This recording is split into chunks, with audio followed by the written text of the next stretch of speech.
Hello and welcome to this reading by writer, journalist, and Cornell alumnus Zahid Rafiq.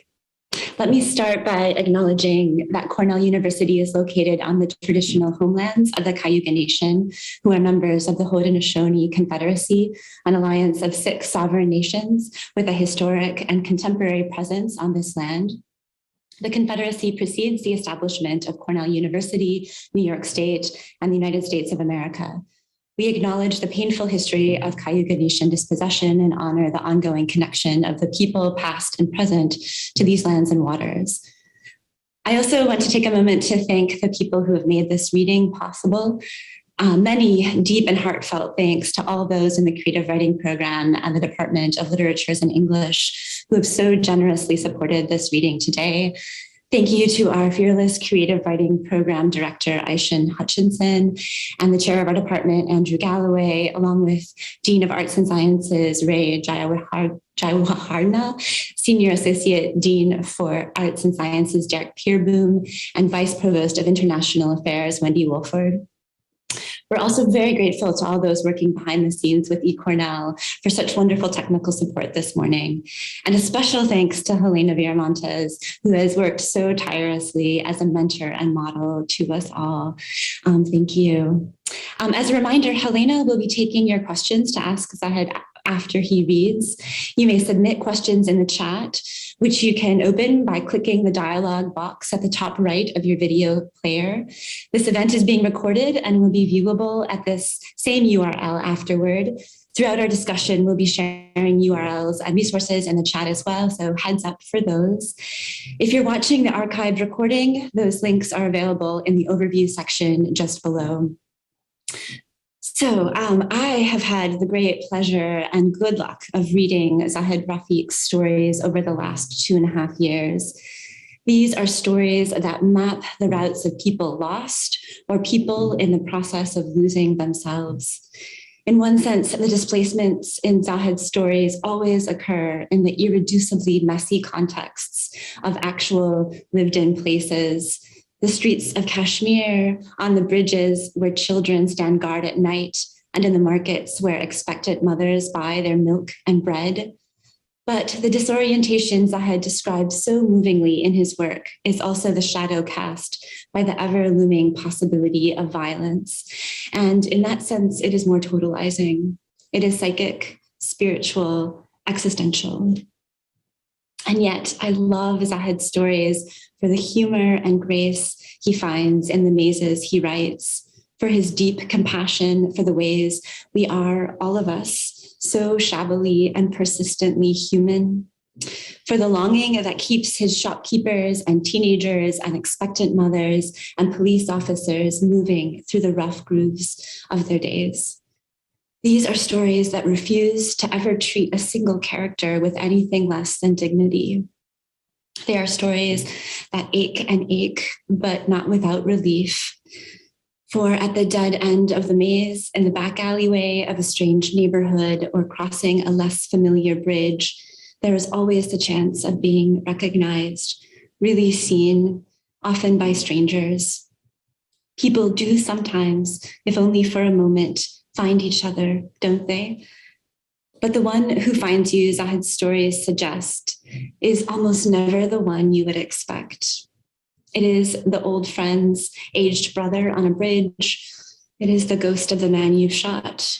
It is the stranger in the tea shop. Before coming to fiction, Zahid was a journalist in Kashmir for several years, writing about the conflict and life in Kashmir. He studied at Kashmir University and then earned a master's in journalism at Berkeley University as a Fulbright scholar, and later a master's of fine arts in fiction here at Cornell. He has also been, let me add, a deeply treasured colleague and teacher here in our Department of Literatures and English. I invite you to sit back and take in Zahid's astonishing stories.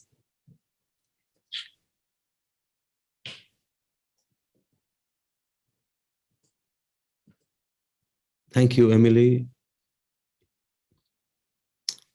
Thanks for that wonderful introduction. And thank you for making this possible, everybody at Cornell, everybody at the English department. Emily and Helena, Ishan, everybody for making this possible. So I guess I should read the story straight away. Should I? This story is called Frog in the Mouth. So I imagine it at the end of the collection. It's the last story in the book. So here it is. No matter which way you sit, my friend, something or the other keeps aching. No?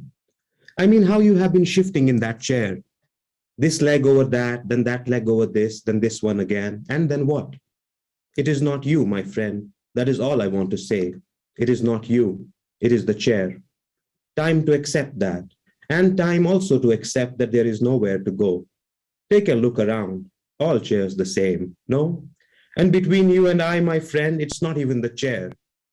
What then, you might ask? Well, I don't know. That would need some thinking. And that is the one thing I refuse to do. Besides, the more you think, the less you understand. Wouldn't you agree? You look like a thinking man yourself. Not just the glasses. I mean, even without them. Even without the newspaper in your hand, I would know you to be a thinking man. Or maybe not.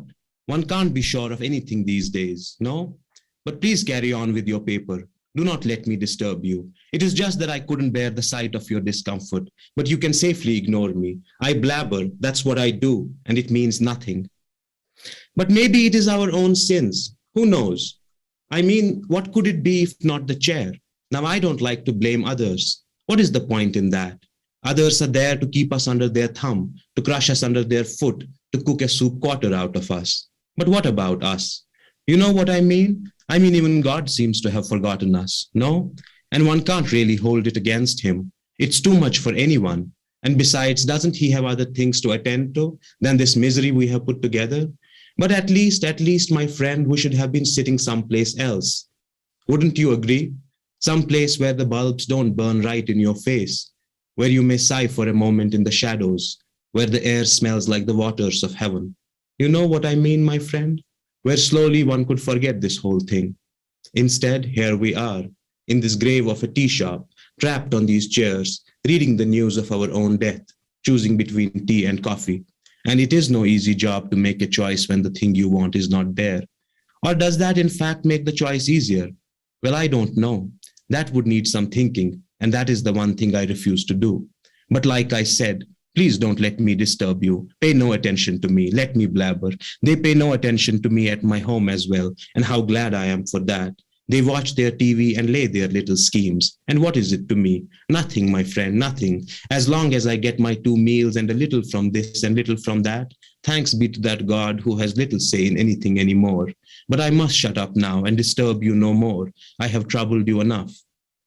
I am not disturbing. Are you sure? Well, thank you. That means so much. You agree? About what? Reading the news of our own death, trapped on these chairs? See, aren't you a thinking man now, picking up on a little thing like that? I like thinking people myself, reading papers and counting money, if not their own, then other people's, but better still than the cattle walking around on hind legs, though I am one myself. Do I read the papers? Unfortunately, one of my vices. That is how I begin my days, reading the papers and cursing my wife. But between you and me, I never with her. And between you and me, let me also confess that I read the paper for the advertisements now. I mean, why not? One learns more there than from the news. What is being sold, what is being bought, who is the new pimp in town. Congratulations, commiserations, all in there. If only one knows how to see. You know what I mean? I mean, you read the news and the world seems to be on the brink of shutting shop. But then you take a look at the advertisements and everything is in place. Old shops shutting down, new shops opening. And isn't that what the world is about, my friend? But it appears from your face that you don't seem to agree. Fair enough. I won't argue, my friend, because I feel you will come around. I am, after all, older than you, and years do matter. Though it is also true that a fool remains a fool to the end of his days. He may at most become a respectable fool. And by God, how many fools can there be in one small place? Foolish fools, clever fools, wise fools, brave fools, stupid fools, bloody fools. But that aside, my friend, I have this feeling that I know you from somewhere. I mean, there is the familiarity to your face, even the way you look at me. Might you remember? You don't? Maybe you will. It's a small city after all. We might have hung by the same rail in some crowded bus once, or shared a boat across the river some evening, or walked off some afternoon alive from the same massacre. Who knows? You do take the boat often to cross the river? See? Like I said, it's a small city. I don't take the boat much myself. I can't swim, you see, and I can't walk over the water either. So I keep away. No one has the time these days to save anyone. And besides, it's too much work to take the phone out from the pocket, to take out the wallet, then the other phone, and then the plunge into the dirty water. Too much. And what is the assurance that even if some brave savior does take the plunge, his things would remain where he left them? I mean, even if there is little money in the wallet, even if the phone is a cheap one, it could still be gone. Someone always needs our things more than we do, don't they? Wouldn't he hate the ugly sight of me then, and wish he had paid no attention to the arms flailing in the river? And isn't the river already overflowing with arms, my friend? We wouldn't want to add these old limbs now, but maybe we did meet in a bus. Now I have spent my time there, hanging by the handrails in all the wretched buses that crawl along this city, crammed blind in aisles like lambs, where you mistake your neighbor's leg for your own. Lambs, by the way, remind me that they serve some fine fried testicles here, and they have this walnut dip on the side. Now, is that delicious, my friend, or is that delicious? A neat little advertisement in the middle of mayhem. You must try it if you haven't. You haven't? Well, then what can I say? You are ignorant of a divine taste, my friend.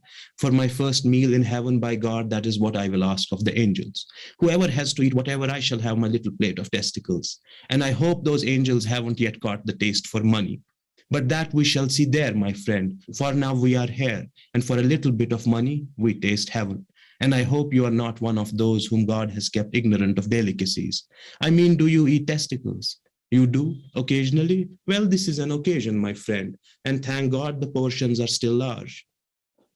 Only you will have to shout for attention here, my friend, even though we pay our good money. That fat snake at the counter, he is a little hard of hearing, and the waiters wag their little tails in the master's misfortune. But between you and me, the bastard deserves every bit of it. 47 years, 47, not a joke, never leaves you a penny. Came here the first time with a 10 paisa coin stolen from my father. Ah, how that poor man searched for it for 2 whole days. 47 years, and never leaves you a penny. Has his pockets full, made money, here, there, everywhere. Your chair, for example, no plague would have fallen upon him by putting a little more wood into it now, no? But then how else do the rich become rich? But by pinching the wood of other people's chairs. And once they become rich, my friend, what do? Yes, they pinch whole chairs away. And God forbid if you happen to be sitting on the chair, my friend, along you go in the great pinch. But he could make money, and he did. Good for him. If we could too, we would have as well. But all we could do was pass cannon fire. Please forgive my manners, but you know what I mean. I think you do, because you too, like me, are a fool, my friend. Were you clever, you would have asked me to shut up a long time ago. Let me be the first to tell you that you are wasting your time listening to a madman. But you are a good person. I saw it the moment you walked in, and I knew that great God had heard my prayer.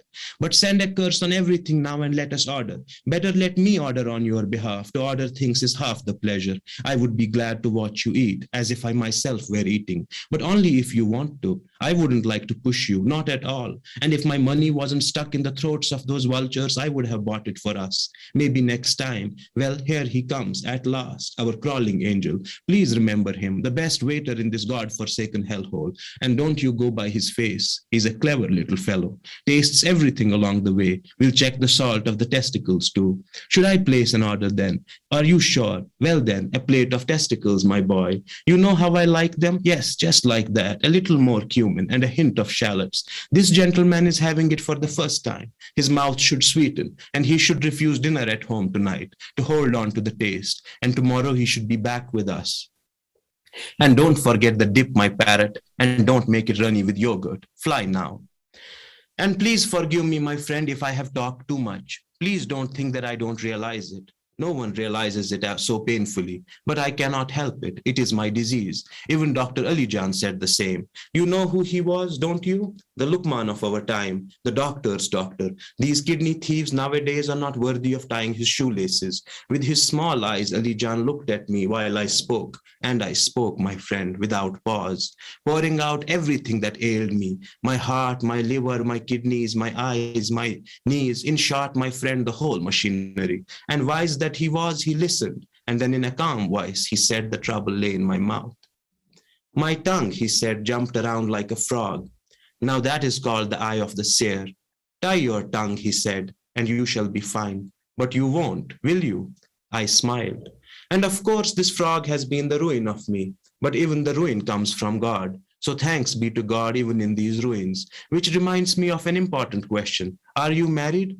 You are? Well, then you know. You have 2 children, 13 and 10. Then you know almost everything. And do you by any chance live with your mother and wife in the same house? You do? Well, I could see it in your eyes, my friend. Please let me tell you that you are a greater saint than those who hide away in caves. I mean, you have 2 warriors right at home. What more than that? But were you clever, my friend? You could have kept both in hand. Isn't that why great God gave us 2 hands? And make no mistake about it, some do use both, my friend, but fools that we are, we fumble with both, make a mess of everything, understand nothing. Do you ever feel like that? That you no longer understand anything? Not like you're trying to be clever or wise, but you truly don't understand anything anymore. I mean, you think this is the truth, and this truth turns out to be false. And what appears false all along turns out to be truth. Do you understand what I mean? I can't understand it myself. The fool you laugh at, he climbs the chair, and the horse you bet on sits all day on eggs. This is the world, my friend, and I can't make head or tail of it. And that is the beauty of God, that the whole thing makes no sense at all. And lo and behold, here comes our angel. All conversation must cease. Please remember him, the parrot of this hell, and I hope he hasn't spilled tea in the saucer again. Did you check the salt along the way, my parrot? I hope you did. Now this is the scent, my friend, that makes the nose worth its trouble. Do you smell the cumin, my friend, and the whiff of the shallot and the coriander and the testicles themselves? Ah, the color on my life. Look, may this lamb be grazing the pastures of heaven right now. What else can one say?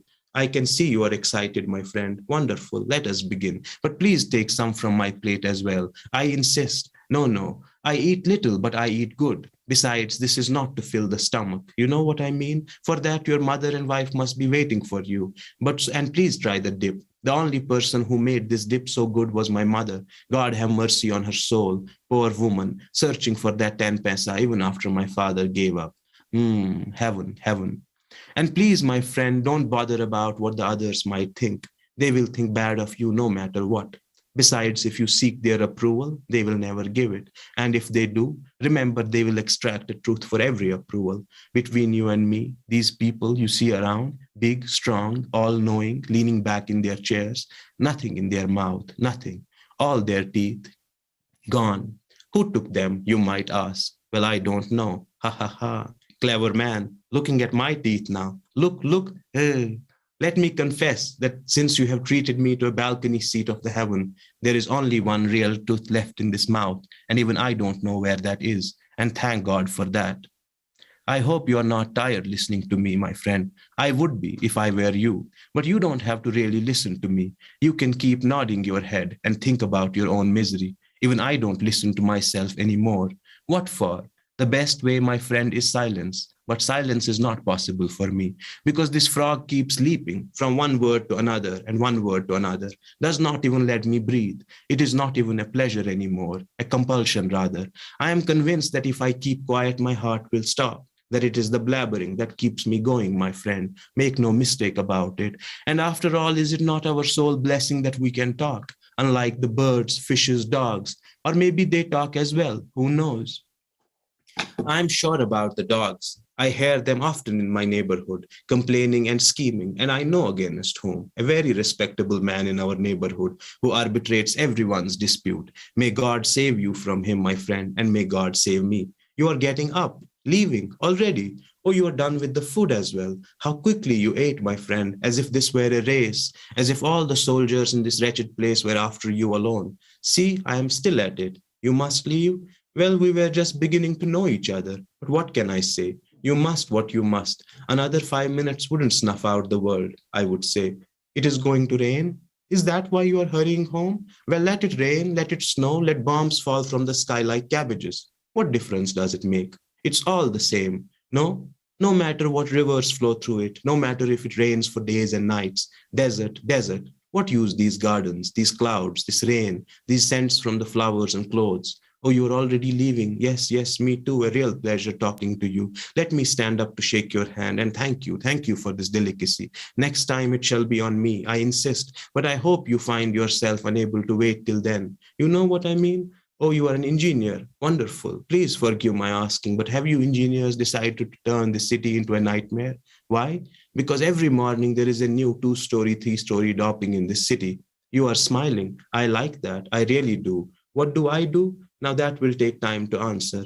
Let's just say that I sit here in this tea shop for a living. Well, that is a separate conversation, my friend. Let me just say that I am a trader. I buy and I sell. What? Everything. Everything.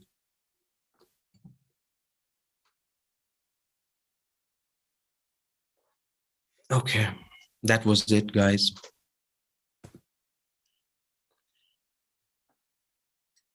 Zahid, that was an incredible read. Thank you so much. And before we get into the Q&A, can you tell us a little bit about these photos that you took?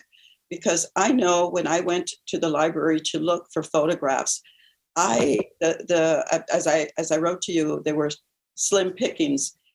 There was old photographs of Kashmir, and there was some newspaper photographs that depicted a number of violent scenes and what have you. And then there was the ultra beautiful ones. And in between the two, where there was beauty and violence, you seem to have taken these photographs that fit rightly between the two. Can you tell us about the first one? Yeah, I had taken these pictures along the way. Like, this was taken like several years ago, just from my phone, from this like slightly a restaurant on top of a hill. And it's like the roofs that interest me in this picture, and also the sense of life going on in these houses. And like, there's life going on. There's like many things, like thousands of stories, life, death, everything happening. And it's like this self-contained, and I like that. It's like, this is what interests me. And it's not it's just things I like. I took pictures. I didn't take any pictures for this, especially for the reading to put it here. These are pictures I just like, I guess. Things that almost hold something within themselves, that don't reveal, that have something inside, I guess, like with a certain opacity. Okay. How about the end ones? So this is a picture I took a few days ago. I like this place. This is the same place. So it's like the left and the right of the same place. So this is the same, basically it's taken from almost the same place. The one image is on the left from like 8 years ago. The boy is from Okay, this boy is from 8 years ago. This is a picture from 8 years ago.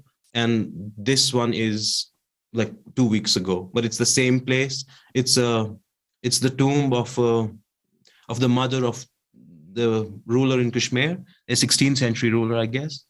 And it has these graves. And I like this picture a lot, this boy and these lamps and the graves. Right. Yeah, it's like as if he was contemplating everything. Right. Beautiful. Beautiful.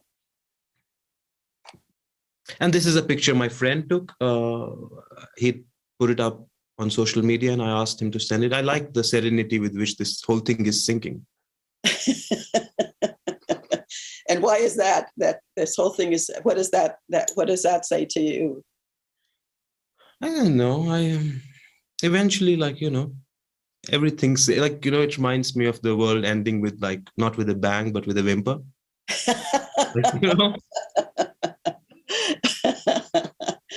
Oh, Zahid. Well, let me tell you, I thoroughly enjoyed the reading. And Emily, that was an absolutely beautiful introduction of Zahid's work, because I feel the same way. And I was going to ask you my first question. I'll be reading other people's questions as well. But my first question, Zahid, is this. Okay.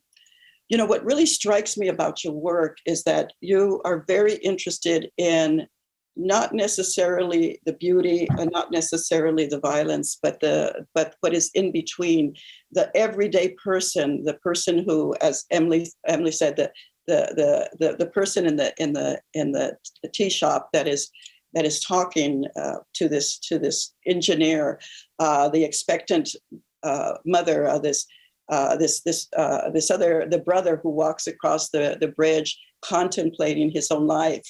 All of these are they're not huge dramatic incidences, but in the way you treat them, they become very quietly existential, very very beautifully. They shine on a particular soul that creates a drama. And I would be interested as a writer to find out how you do that. I mean, how is it that you select? Is it by observation? Is it by dialogue? Is it by walking every day and picking up certain images of people that you begin to unfold and unpack, just as you did with this man in the tea shop? Because I think we need to do a lot more of that. We need to see a lot more of these, rather than these dramatic, heroes and sheroes, but that these people are all people who live through certain incidences, who live through certain histories and live through certain geographies. They have to find ways to find dignity and live. And so how do you, for me, I think about just the creative process, how you do that, Zahid, because you do it so well in all of your stories, which is so striking and so hard to do. Yeah, thank you, Helena. If I knew that, I would do it like twice more in this month. But it's like, I don't know how to do it really. But I'm interested in people. I think I'm very interested in people. I like people. From a distance sometimes. But I think sometimes I spend time on the page with people I'm not sure I would spend time with in real life. But I think it's also the desire to spend time with people I cannot spend time in real life. I almost carry them with me, I think. And it seems to me, Zahid, that you're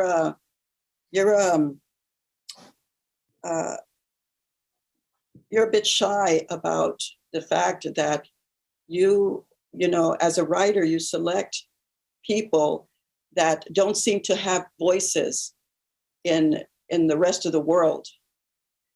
Just like the man in the tea shop, for example. And I think that's a very important thing to acknowledge. I mean, you're giving voices to people who we have very rarely read about. And I think, I commend you for that. And you've made them into people, is what I like. It's what I admire so much about your work. I think they are people. Like, I meet them as people. When I go around the city, I see like random people. For example, I was walking the street the other day and one guy came up to me, shook my hand and said that he needs money and something. But I just didn't want to give any money, unfortunately. I think when I was younger, I might have helped. But now as I've grown older, my money has grown slimmer and it has grown more, dear to me, unfortunately. But I didn't give. And I said the usual stock phrase, I said, God will help. And he said, when? And I didn't know what to say. And I think these are people like, this person, very real person. So I think, he stays with me. I think Yeah. I carry him around. Right. That encounter stays with me. Yeah. And people they're people, they have voices, I think, in their own lives. Yeah. And I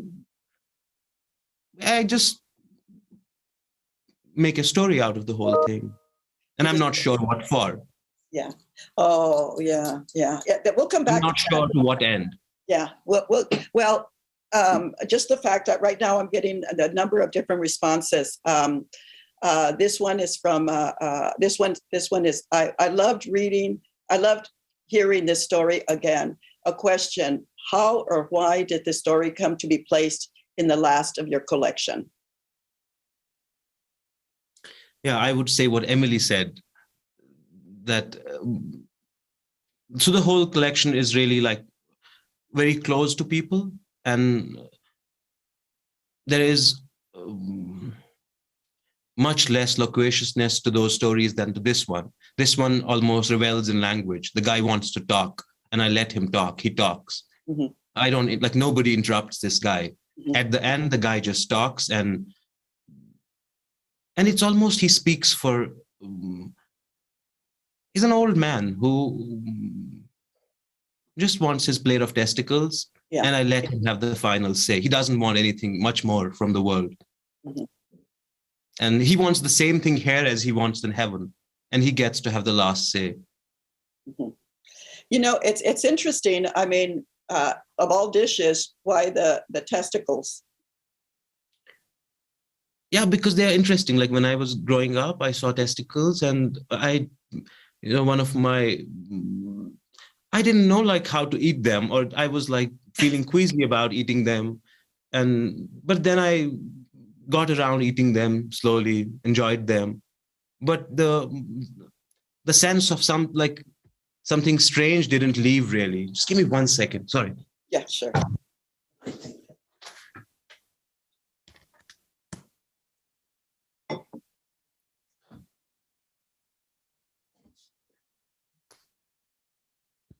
Give me a second. Sorry, I have to.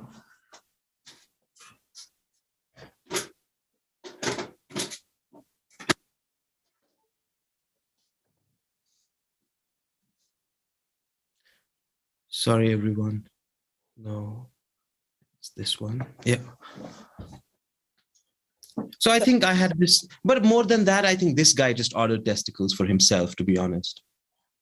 Yeah, well, it's such an incredible image. But yeah, I understand. There's another question here. I loved your reading and the story's voice. I was wondering how the idea of the chair and its purported discomfort came to you.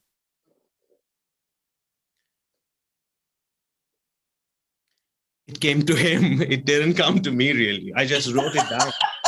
I just wrote the thing down. I just wrote it. I think once I got the voice, once I had a sense about the voice, he just said things and I just wrote them. Uh-huh. So I didn't think it. I didn't think the chair, what could it be, anything for, one can't write like that. I can't. Uh-huh. Well, so he said, I went along. Okay, Zahid. Well, then how do you? This is going back to the creative process.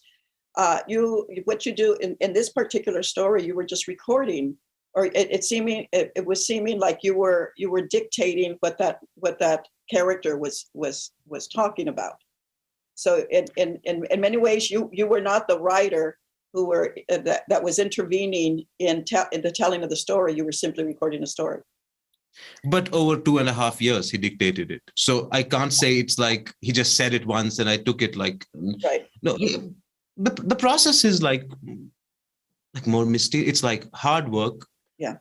Paying attention, going to him again and again, cajoling him, begging him to say more. It's you bring him a plate of testicles, you say, here's your plate of testicles. Now, please tell me what more do you have to say? So I can't say really what is the process like, because it's just you sit down and you run away from it and run away from it till you no longer run away from it and you write things down. What is that running away from? What are you running away from when you're writing a story? I think myself primarily. Okay. I think myself. In terms of your fear, in terms of your capacity, in terms of your imagination, what do you? Everything. I think my own limitations. Okay. Yeah. Like sometimes, like I think beginnings are more fun to write because one is just spreading things. And but then to go along with those beginnings, to play along with them, or sometimes even beginnings are hard when you think too much about them. and yeah, Do so you I think have? running away from myself primarily, running away from the difficulty of it, running away from, I think, slowing down time and walking into my own mind, because that's what it is like. One walks within oneself, one takes the journey inside, and time slows down. And that is difficult, I think. I'd rather, walk around. That's lovely. That going into the self. That is really, really lovely. I mean, that's what Toni Morrison say. Being in the company of your own mind. Yeah. That's such a privilege that writers have. That and to a certain extent readers have, because they share that dancing mind. Paul Astor says that the most intimate relationship between a reader, a most intimate relationship is with a reader and a writer.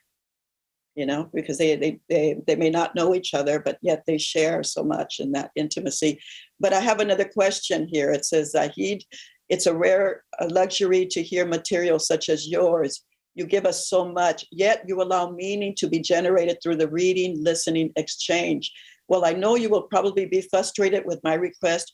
Could you speak to the act of pincing, its link with the rich? Can you repeat that? It's PINCHING.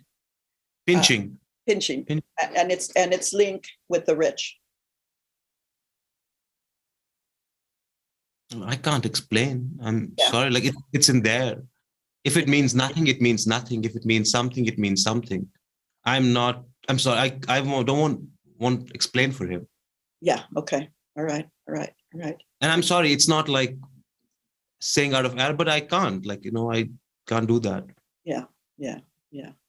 Let's go back to some of your characters. You write very, very, very authentically about a woman's point of view. How do you go into that point of view without feeling a certain amount of trepidation? Because you do have some stories in the collection that come from a woman's point of view, and they're pretty authentic. I mean, they're really. I have no question that this is the way this particular female character is acting. I think because I feel trepidation in real life around my mother, my aunts, my grandmother.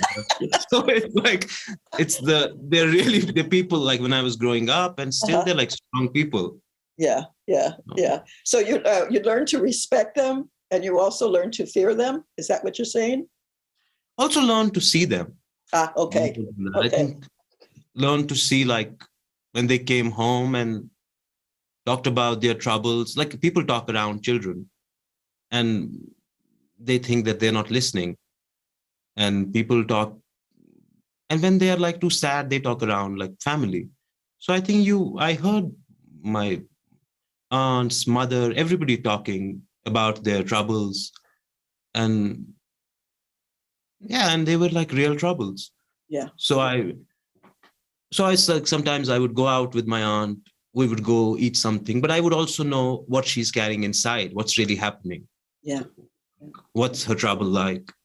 So I think that seeing, that listening, that hearing, also there are people close to you, you grow up with them, and there is compassion, I think, there for like people. So, and also women are like one in this society, there's like, it is a patriarchal society, but women are like, have controlled the home really. Mm-hmm. Mm-hmm. So you grow up around them, you listen to them, you hear them. And I guess it comes from there.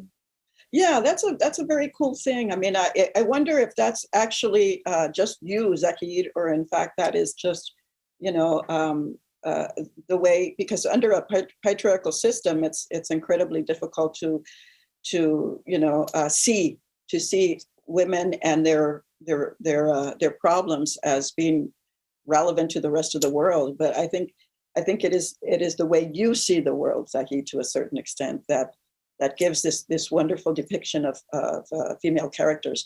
I have a question here. Your process sounds spiritual. Is there a process that you engage to write from that place? I don't know what that word means really. Like spiritual, it's like painful. If you know, if that qualifies for spiritual, then yeah. But it is painful. I don't know if it's spiritual. It is spontaneous. Mm-hmm. I can't plan. If I plan it, then it's done. If I think a story in my head, it's over. Yeah. Whatever pleasure I have to derive from finding out things, I already find it out in my head. It's the mystery of following a story that you become engaged with. I think it's like I write toward that moment when the story takes over from me and carries me. I carry it up to a certain point with the hope that it will carry me at some point. Uh-huh. And carry me where I did not expect to be taken, to be taught one new thing, at least like one small new thing. Yeah. To be made felt one small thing. That's one I think I write toward. And I think, in the sense of spirituality, I'm thinking about the embracing of humanity, the respect for, all living things, and I'm not saying that in a romantic sense, but I'm saying it in a sense that, that there's certain values that you live by. One of them is seeing, for example. One of them is acknowledging. One of them is not romanticizing these incredible and complex people, because you see them as people, and so therefore not to romanticize them. So yeah. I think, like, for example, romanticizing, like we spoke earlier about the woman, my mom, aunts, all of these people, like they're sad and everything, but that doesn't mean they're like just victims. They had their own victims. Each one has their own victim, really. Mm-hmm. And so they are people, they're complicated people. Yeah. And I want to approach that complexity, that complication. I don't want to simplify it, but one ends up doing that because of one's own limitations. Right. And you can't rent the complexity of a mind. So you make it shabby. You make everything in your own shape, I believe. And one's own shape is so shabby almost. Yeah, but I think there is that filter of values. I mean, but let's go back to this whole idea of revision, because you're talking in many ways as the mysterious, the curious, the journey following a short story, for example, until it surprises you. But in that particular last story, The Frog in the Mouth, you said you spent 2.5 years revising it. Can you tell us a little bit? We've often talked about what revision is and talk about a mysterious topic about how we do it. How did you do revision for that particular story? With the hope that this would be the last. Like from every second revision, I thought this is going to be the last. And I didn't know really. I think if I had known in the beginning that it would be like 100 revisions, I don't think I would have done it. I thought like for the third revision, I thought this is going to be the last, the fourth, fifth, sixth, seventh, and it went on and on. And I like it. And I like not knowing that I would do it again and again. Well, here's the interesting part. I mean, this is partly having to do with the idea of revision is, when does it end? I mean, when do you know when it was done? I don't think it's really done. I think when you end, it's like, where do you stop? Where are you done? It's never done, I think. Wow. Okay. I think you're done. Okay. Well, if you were to go back and look, when you just finished reading this, I mean, it seems like it's a very complete, beautiful voice, complicated and complete. Would you go back? I would throw away, like I'll crumble it and throw it in the dustbin. That's how I feel. It's Really? like, yeah, it's like there are whole passages that I would like, yeah. Wow. I mean, the way I was listening to it, Zahid, it was so, I mean, for me, it was like a play. I mean, it was that monologue was so powerful. I was not lost in in the atmosphere, in the setting, in the person. And then also, even if the engineer is a ghost, it doesn't matter. He was still present. So I don't know. I think you underestimate the power of your work. I think I worked hard at it. I don't mean like I say that I worked really hard at it. If I was to sit down and say I'll write it again, I sometimes I say like throw it away. I'm going to start something new, only to turn back to it and say how did I do it then? Yeah. So it's like this from moving between those two poles. But you like to be honest, I can't stand it sometimes. Well, that's why I don't go back to read it. Like I'll just sometimes say, okay, I'm going to revise it again.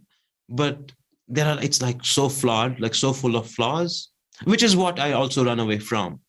It's these flaws.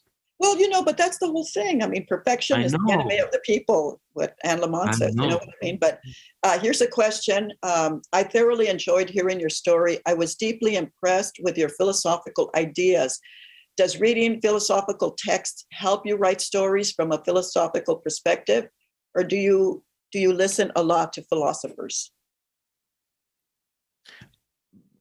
If I understood them, I would really read them very well, but I don't get them. I do read, but I don't think, I think there's I meet random people, this is like the random guy's philosophy. I think I met people around and people live lives. They think about lives.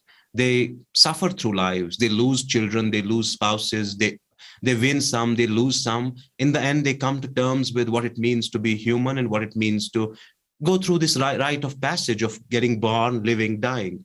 And they make up their own meanings.